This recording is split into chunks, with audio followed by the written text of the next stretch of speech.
যে আগের থেকে আমরা আমাদের সন্তানদের প্রতি বেশি কেয়ারফুল। আপনাদের সন্তান লালন পালন করার ব্যাপারে ধরেন আমাদের বাপ দাদারা যেভাবে আমাদের কি করেছেন, আমাদেরকে আদর স্নেহ যত্ন সহকারে কি করেছেন, লালন পালন করেছেন। এখন আপনারা যারা সন্তানদের পালন করতেছেন তারা আরও বেশি স্নেহ করেন, এটা স্বাভাবিক, কারণ আমাদের সক্ষমতাও বেশি। আগে মানুষের কি সক্ষমতা কম ছিল, উপার্জন ক্ষমতা কম ছিল, তো চাইলেই তারা আমাদের শখ আহ্লাদ পূরণ করতে পারতো না, আমাদের আদর আহ্লাদ বা আমাদের শখের কোনো মূল্য তাদের কাছে ছিল না। তো এখন যেহেতু আমাদের কি উপার্জন ক্ষমতা বেশি, আমাদের সক্ষমতা বেশি, তো আমরা চাইলে সন্তানদের কি আদর আহ্লাদ পূরণ করতেও পারিও কি বেশি। এটা ঠিক, হ্যাঁ, যে কী করতেছি আমরা আমাদের সন্তানদের চিকিৎসার ক্ষেত্রে আমরা যে ধরনের চিকিৎসা পেয়েছি তার থেকে ভালো চিকিৎসা কি আমাদের সন্তানরা পাচ্ছে, এটা তো নিশ্চিত। আমরা যে ধরনের পোশাক পরিধান করেছি তার থেকে ভালো পোশাক কি আমাদের সন্তান পরিধান করতেছে। আমরা যে ধরনের শিক্ষা পেয়েছি একাডেমিক শিক্ষা, তার থেকে ভালো শিক্ষা দেওয়ার জন্য আমরা খুব বেশি কি চিন্তিত, কিভাবে আমার ছেলেটা কি সুশিক্ষায় শিক্ষিত হবে।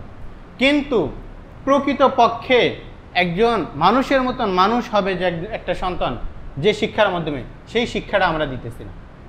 সেটা কি নৈতিকতার শিক্ষা, আখলাকের শিক্ষা, চারিত্রিক গঠনের শিক্ষা, এটা দিই না। আজকে আমার ছেলে ছোট মানুষ, সে একটা না বুঝে একটা অপকর্ম করতেছে বা অন্যায় করতেছে, আমি সেটাকে তাকে শাসাচ্ছি না, বা এটা যে তার থেকে বিরত থাকতে হবে এটা আমি তাকে তো বোঝাচ্ছি না।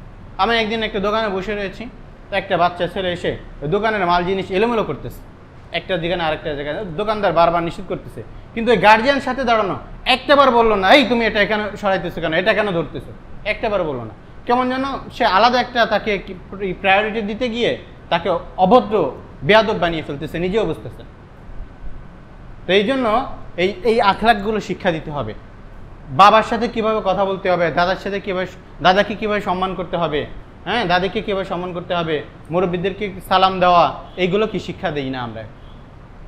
এবং শিক্ষা তো দিই না, সাথে সাথে কি সবচেয়ে বড় অবক্ষয় যেটা হয়ে যাচ্ছে সেটা হলো যে আমরা শাসন করি না।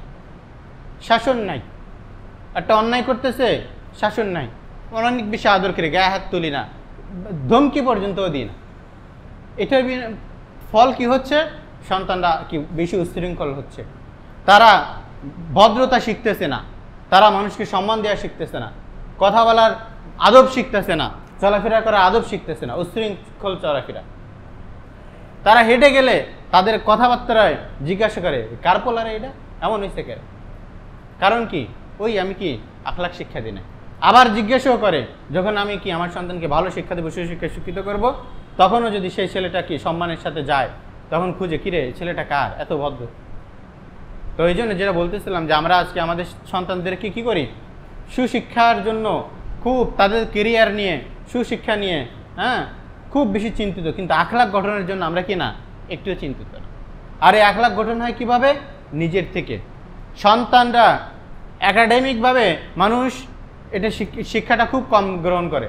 আপনি বইতে দেখাইবেন যে তুমি কি করবা, বড়দেরকে সম্মান দিয়ে কথা বলবা, ছোটদেরকে স্নেহ করবা, হ্যাঁ, এটা যে বলবেন আলেমদেরকে তাজিম করবা, আপনি 100 বার বলবেন, 1000 বার বললেন আপনার সন্তানদেরকে, আর আপনি আপনার বাবার সাথে সম্মান দিয়ে কথা বলবেন না, আপনি আপনার মায়ের সাথে সম্মান দিয়ে কথা বলবেন না, আর আপনি এক্সপেক্ট করবেন, আপনি কামনা করবেন যে 1000 বার ওয়াজ করার পরে আমি তোমার সন্তানকে সুশিক্ষা দিয়েছি, তাকে বলেছি কি করবা, বড়দের সম্মান করবা, বাবাকে সম্মান করবা, অথচ আপনি নিজের বাবাকে সম্মান করেন না। এটা তো সে শিখবে না, আপনার ওই মৌখিক বলি তো সে শিখবে না, সে শিখবে কোনটা, যেটা সে দেখতেছে। তো এই জন্য আমাদেরকে এই আখলাক শিক্ষা দিতে হবে আজকে সন্তানদেরকে, কীভাবে নিজে আখলাকি হতে হবে। এর আগে এক জন্য আমি বলেছিলাম যে আমি যদি আপনার সন্তান যদি দেখে যে আপনি আপনার পিতার কেয়ার করেন, আপনার সন্তান যদি দেখে আপনি আপনার পিতাকে সালাম দেন, সম্মান করেন, আপনার সন্তান এমনিতে আপনাকে সম্মান করবে, এমনিতে সালাম দিয়ে। আপনার ওই ওয়াজ শোনাইতে হবে না, আলেমের হুজুর কাছে নিয়ে বলতে হবে না, না হুজুর এর জন্য একটু দোয়া করে না, আমার সাথে বেয়াদবি করে, হ্যাঁ, গিয়ে বলা লাগবে না যে অমুক বক্তার ওয়াজ শোনো। আবার অভিযোগ আছে আমাদের কাছে, কি অভিযোগ আছে, ওই বাবা ওয়াজ বাজায়, সন্তানের পিতার কি খেদমত করতে হবে, হ্যাঁ, কিন্তু সন্তানের কীভাবে সম্মান করতে হবে এটা শোনে, কিসের জন্য শোনে, নিজে শোনার জন্য শোনে না। ওই যে আছে না যে ওয়াজ বাজায় কিসের জন্য, স্বামীর কি কি খেদমত করতে হবে, হ্যাঁ, যাতে কি স্ত্রী আমার খেদমত করে। কিন্তু স্ত্রীর প্রতি আমার দায়িত্ব কর্তব্য কি আছে, এই ওয়াজ আর শুনে না। তো তদ্রুপ সে ওয়াজ বাজায় সন্তানদের শোনানোর লাগা, কি ওয়াজ বাজায় যে পিতার খেদমত করলে কি ফায়দা, পিতার সাথে বেয়াদবি করলে কি ক্ষতি, এই ওয়াজ বাজায়। এই ওয়াজ বাজায় নিজে আমল করার জন্য না, এই ওয়াজ বাজায় ওই যে কি সন্তান যাতে কি হয় মদ্যপ হয়, ভালো হয়। কোন ওয়াজ বাজায় সন্তানকে ভালো বানাবে, অথচ কি নিজের পিতার সাথে কি ভালো ব্যবহার কিভাবে করবে এটা শিখবে না। আপনার ওয়াজ বাজানোর দরকার নাই তো।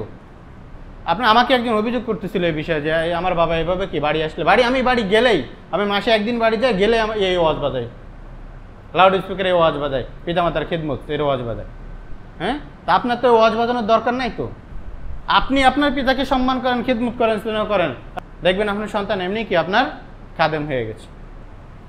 তো মূল কথা যেটা বলতেছিলাম যে প্রকৃতপক্ষে মুসলমান সেই ব্যক্তি, আল মুসলিম মান সালিম আল মুসলিমুনা মিন লিসানিহি ওয়া ইয়াদিহি, প্রকৃতপক্ষে হাকিকি মুসলমান হলো ওই ব্যক্তি যে মুসলমানের জবান এবং হাত থেকে অপর মুসলমান নিরাপদ থাকে।